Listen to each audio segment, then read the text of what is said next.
Hi guys, welcome back to my YouTube channel. If you're new here, you're welcome. If you are a returning subscriber, thank you for coming back. Be sure to subscribe, hit the notification bell so that you don't miss any video that I upload. If you're a new person here, kindly subscribe, support this channel, and so that we can grow together. Today, I'll be telling you my scariest moments ever since I started driving with Uber. The time my heart almost jumped out of my body. Yeah, those moments that I had that I was really scared. Driving with Uber, especially, it was at night. Yeah. So let me take you through this my story.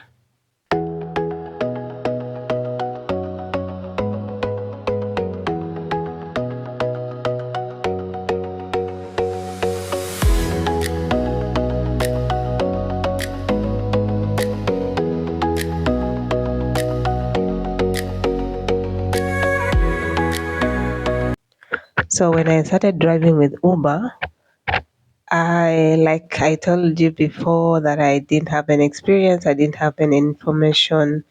So and I was just out of employment and I needed to make money. So I would drive any day, any time of the night. I wasn't scared of anything. At 3 a.m. I was driving. At 1 a.m. I was driving. I would also, like the weekend, I would drive the whole night until morning, and I wasn't scared of anything at all.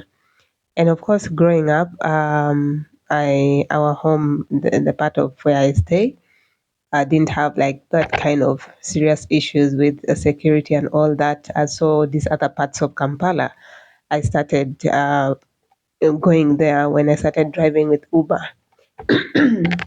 So I didn't know exactly which areas had, I mean, like have security issues that much. Yeah, so me, I was just that a strong girl, not scared of the night and all that. Yeah. So it was like around December when I picked this lady. It was 10 coming to 11, and the lady was going to a place called Lunguja. I didn't know that place. I used to hear about it. I knew it's that side of Mango, but I had never been there, I think, because I had no business there. We don't have family there. We don't have friends at that side of Kampala. So I had no business going that side. So I took this lady, and she had her daughter. They were from Acacia Mall and they were going back home. December, people are enjoying life, the holiday. Yeah, people come, they hang out, and Acacia Mall is like the heart of everyone. Yeah. So I picked this lady, and along the way, we were kind of we were conversing a little bit, and then the way she was talking, like she was a little bit worried, or she was insinuating that things to do with the issue of security. Yeah, but she wasn't being direct, and really it didn't cross my mind because I hadn't had any incident ever since I had started driving. So I dropped this lady, I took her to her home in Lunguja.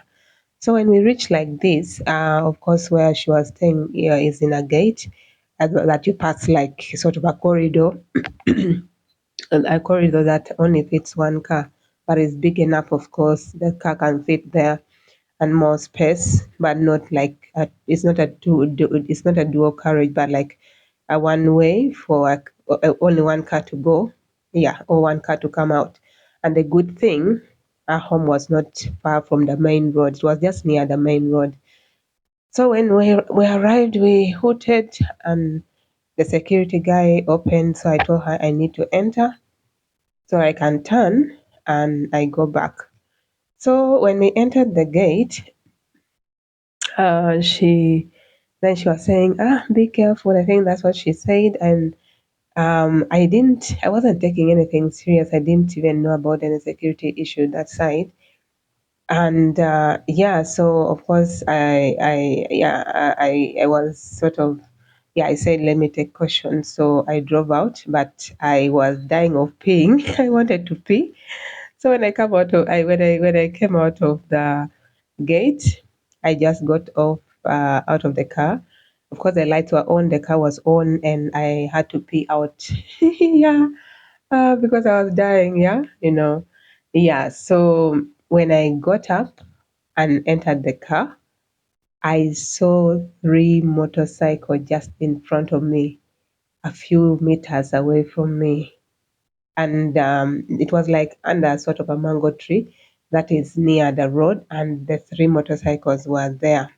Each motorcycle had a person. Hmm? And you know how these gangs and these guys behave in the movies and all that, like they have that sort of those scarves, like the one, those check, the white, the black and white, the one, you know, the Arabs use when they cover their head when they go to the desert, like they're having a ride in the desert. Yeah, those scarf, those guys had their tied their head, and then they started behaving like, I thought for a moment that I was in a movie.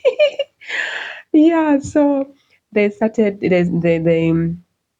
moving around there. Like I thought maybe, I think they wanted to scare me.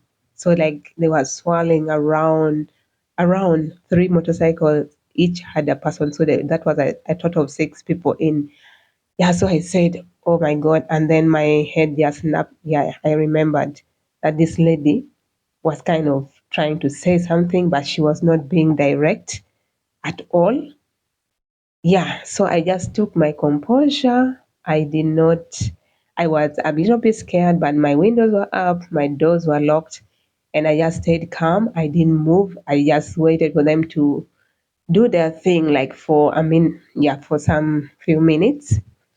And then, I'm even talking, I'm even feeling a little bit like now just remembering the story. Yeah, it's making my heart race a little bit. Yeah, so after them performing their own thing like they're in a movie, they moved off. Yeah, and then after moving off, now I said, these guys, have they gone or what? I still didn't move. And then just a second, I saw two men coming towards me, two guys coming towards me. Do you know, I just stepped on it. I stepped on the accelerator. I drove fast. The good thing, the corridor wasn't like far away. It wasn't like a very long distance. And I drove fast and I reached the main road. And the good thing, the road is tarmacked. So I drove, my body started shaking. I was shaking. I drove from that Lunguja. I drove until I reached home. And I said to myself, I will not go to this place again. I was so scared to death. Like, I was so scared. I was very scared. Yeah, so I stopped now going that side. When it clocks 5, I don't go that side. And actually, you know, like I like talking, I like chatting with my clients and whoever wants to talk and all that. So when they keep asking about security issues, you're a lady and aren't you scared, whatever, and all that, I tell them my story. And then they tell me, what? Mango? That side? Mulunguja? Never go there in the night. So like everyone I told my story, they told me, you're lucky, that side is not secure and all that. So from that time, I don't, when it clocks 5, I don't go that side. Mengo, Lunguja, is it Rubaga, that side of Kampala, beyond the other side. I don't go in the night. That was really a very shocking and very traumatizing moment for me, a person who was never scared of anything, but getting scared like that, I was very, very scared. Yeah, that is my story number one.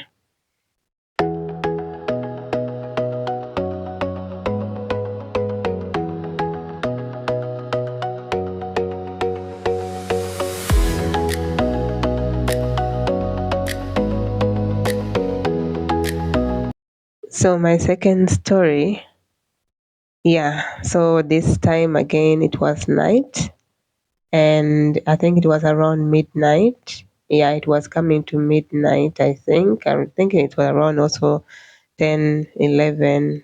Yeah, or coming to midnight. And I was just actually on my way home, but my app was still on.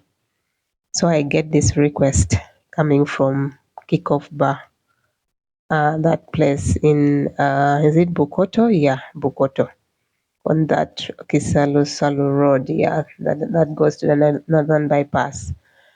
So I went, and then when I reached, I saw two guys. One was an Indian man, and one a black man. And then I first actually, when I stayed there, like I kind of waited for them a little bit. Yeah. So when they came out, actually, I didn't even know exactly that they were the ones. So when they came, the Indian guy was drunk, was unruly, was disturbing the other guy, was behaving like, I don't know, you know how drunk people behave. And then when I saw, and then like the other guy was not drunk, that it told me that, I'm the one, yeah, we are the one going. And then he said it's the other guy who was going, the Indian guy. I told him no, I don't take drunk people. Just when I was trying to reverse, the Indian guy opened my car and sat. I wanted to reverse and let them go because I don't take drunk people. I got scared, and you know the guy. I think he's gay.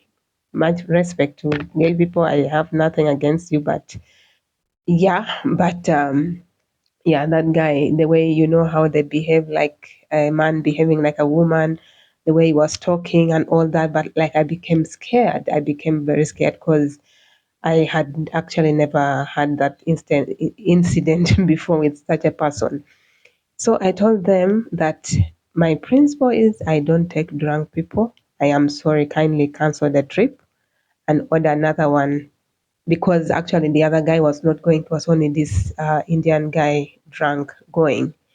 And then he insisted, he sat and he refused to get out of my car. I was so scared. I thought he was going to strangle me. I was scared. And then I told him, just kindly cancel the trip and order another one because I am not taking you. And then the guy, like he was talking too much, you know, a drunk person, a gay person, weird. I mean, like the way he was behaving, you know how those guys behave, like how, like a sissy, yeah. So so then I said, and then I told him, first of all, it's late and it's not worth it. Then I told him, if you want me to take you, then you have to pay me more money, because I really just wanted the guy to get out of my car. Then he said, okay, I'm going to pay you more money. I'm going to give you 30,000. He was going to Ntinda, actually, Minister's Village, from from Kickoff Bar in Bukoto to Minister's Village. Yeah, but I told him, no, 30,000, I'm not taking you. I told him, if you want me to take you, give me 50,000. And he said, no, I'll give you 30, you take me, but I'm also going to pass by. There are people who sell chicken. I have to pass by there and pick something to eat, and then we continue. I told him, I stood my ground. I said, if you're not giving me 50,000, I'm not taking you. And I just said, in my heart, I was praying, let this guy not agree to 50,000 so that he can let me go. Yeah, so he took time. He took time. He spent like 30 minutes. Like I spent 30 minutes there, and I was already so scared. I spent 30 minutes there trying to convince the guy to get out of my car, trying to convince the guy to order another ride. Actually, I had to cancel. Then he was saying cancel. I had to cancel the trip on my phone. I turned off my app. But like you know, a person who is drunk is very very hard to convince them. And the other friend of his was also trying to talk to him and whatever. Yeah, so I stood my ground. I told him, no, if you're not giving me 50,000, I'm not taking you. Kindly just order another person, and they will take you. I was just trying to play it cool because I was scared. I was very, very scared. Like I can't, the way the guy was behaving. Yeah. And of course, like he was a little bit huge person, and yeah, so and it was only him going, and the other friend of his was small, not even going, you get. So I said no, and because actually I don't take drunk people.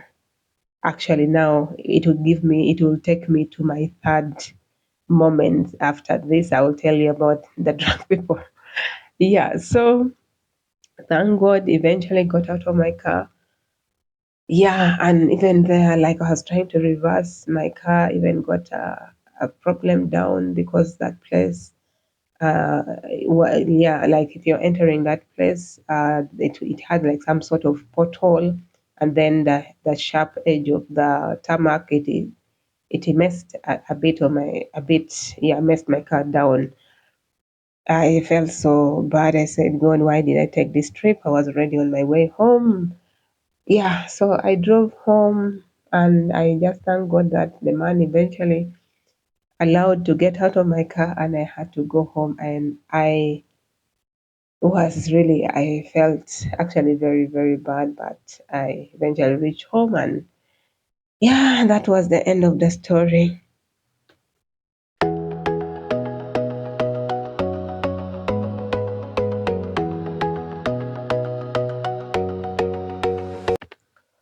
Yeah, and my third story, I would say that it's not like scary or something like that, but that was my first incident actually. Why I stopped, why I wasn't taking drunk before. That was my first incident with a drunk person. I picked this person from the meat guy, and the guy was actually high. He was talking and all that, and I didn't know, like he was really very, very high, and he was going that side of Mbuya, by that road that goes and connects to, is it Chinawataka or something like that? Yeah. So this guy enters my car, and I started driving. I was talking to him, and I realized the guy was blacking out because I tried to talk to him, and the guy is not responding. And I kept waking him, waking him, but like the guy was already blacking out, sleeping, and all that. I even he had described where I stay, so I stayed. So I drove, and I kept calling him, but I even passed his home, and then I had to reverse. I mean, I had to turn and come back. But eventually, he woke up, and I found the way to his home. And then, yeah, I dropped that guy. And from that day, I said, I will never take anyone who is high. Yeah, anyone who is drunk, never. I can't take them. So from that time, I said, never. I cannot take anyone who is drunk at all, because yeah, and that was actually my first experience with a drunk person. And from that time, ever since, I don't take anyone who is drunk at all, unless maybe I don't notice and the person is behaving perfectly well like a normal person, you get. But like seeing a person who is high, no, I don't. Yeah, for my own safety and yeah, peace of mind, I don't take drunk people. Yeah, that was actually my first incident. Yeah, but then yeah, I eventually dropped the guy, and that was it. So my last scariest moment was I was also driving in the night. Yeah, in the night. It was actually New Year's Eve, and New Year's Eve, the night can be very busy, really very, very busy. That's where we make 500,000 and above. Yeah, but not anymore. I don't drive in the night anymore. So what happened in this story? It was around 2 a.m. It was around 2 a.m. and I was taking my clients from, I think, Mediterranean. They were going to Bugolobi, I think Silver Spring or something like that, yeah. And Yeah, and I was driving normally. The road was okay and all that. And then, the around moves there, they're working on the road. So there was actually a ditch there. So I approached that ditch, and I a little bit slowed a bit. I stepped on the brake and all that. Yeah, so I could like pass the ditch properly because the person in front of me also did that. And then I saw, okay, I said, there's a ditch there. But there was this drunk guy coming from behind, and I didn't know. And I think he was driving a manual car, and a drunk person. I just had a big bang behind my car. Yeah.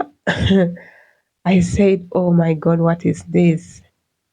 So my clients were also perplexed, and I came out. My clients also came out, and then I went to the guy. He had stopped also because after hitting my car, he stopped. And then I told him, you have hit my car and I need you to fix my car. Then the guy started talking. Yeah, now because he was drunk, like drunk. Started talking, yeah, anything, this thing can happen. What? Then he started talking a lot, a lot, a lot. And then I saw the guy, so he wanted to come out. I saw him picking his pistol and he put in his pocket. And the guy, I shut my mouth. I became still. He came out. Yeah, so he came out of the car and then he was talking too much and all that. And then what happened? We decided to move the car off the road because we were blocking people who are moving. And then the guy was talking. Whenever I tried to say anything, he would just shut me, saying I should stop talking. Even now, my client was a Muzungu and a black lady. So the other guy also started saying, but you're the one who is talking. None of us is talking. The girl is not talking, but you're the one who is talking too much and all that. So I didn't even want to be talking. I would just say two words because I was scared. The man had a gun. Okay, he is an army man. Yeah, so I was scared. I said, now what if he loses his school and the guy shoots me? I was really scared and all that. Yeah, but he was talking too much and all that. And he said, oh, these things happen. Yeah, let me call my people. They're going to work on your car. I'm going to work on your car. These things happen. Yeah, I tried braking, but the car could not brake. I tried stepping on the brake, but I couldn't brake. Yeah, these things happen. And then, of course, he was saying that and talking a lot and all that. And now I was very scared because I saw the gun. I fear the gun, and being someone being drunk, anything can happen. So yeah, so he tried calling people. Now I had to shut up. We all kept quiet. Even the white guy kept quiet with the girlfriend. And so also me, I kept quiet because now I just told them that the guy has a gun. So let him be the one talking. Let us not say anything because anything can happen with someone who is drunk with a gun. So he started calling, calling, calling. Yeah, he eventually got someone who eventually came, and then they wanted to take my car and all that, but I told them no. I have to see where my car is going, and then I can be able to go back home. And then, since you said you're going to work on my car, then you guys can work on my car. So the guy who came, he kind of fixed the car from behind because the bang was hit had pressed on the tire, so he had to fix it so that the car could move. So eventually, yeah, I drove the car. I took it where they wanted me to take it for them to work on it the next day. Then the guy that he called, they drove me up to home. The person he called was actually a very good man, and that guy actually explained to me that this guy who hit your car, is a very good person. He just has a problem of drinking and all that. Yeah, he gave me a sense of relief, and I was much relieved. But of course, I was not happy that my night ended that way. And of course, I was on the road to make money. They disorganized me. I couldn't now continue to work to make the money that I was anticipating to make. Yeah, so they drove me home safe and sound. I eventually reached home like around 6. Was it 6? Yeah, because we took a long time, him trying to get someone to come and help him. And then after now, when we're on our way coming back again, he has to stop to buy some water, buy some more beer. Yeah, so I reached home like around 6 a.m. I went to bed. I just thank God for saving my life. And yeah, so those guys, the man, yeah, he worked on my car actually. I could say that he's a good man. It was only the issue of the drinking. Yeah, no, it's a good person. He really, unlike other people, would just knock your car and they don't even compensate you. But the guy, he worked on my car, and I think it took a day or two, and then I went and picked my car when they had fixed it. Yeah, and I said, God, from that time up to now, I don't work in the night beyond 11. Latest 11 finds me coming back home. 11 finds me coming back home. Yeah, and because now of drunk drivers, you can be driving well, but a drunk driver will come and knock you. And then, of course, now with the security issues that I'm seeing online and all that, so I just decided that no more working in the night. So that's my story. The time I was scared to death ever since I started driving with Uber. Yeah, those stories, they do happen. Yeah, those are the things that happen to me. I hope that you take caution, and so that you don't get into this kind of things. Yeah. So that's my story. Thank you for watching, and do subscribe, support this channel, and I'll see you in the next video.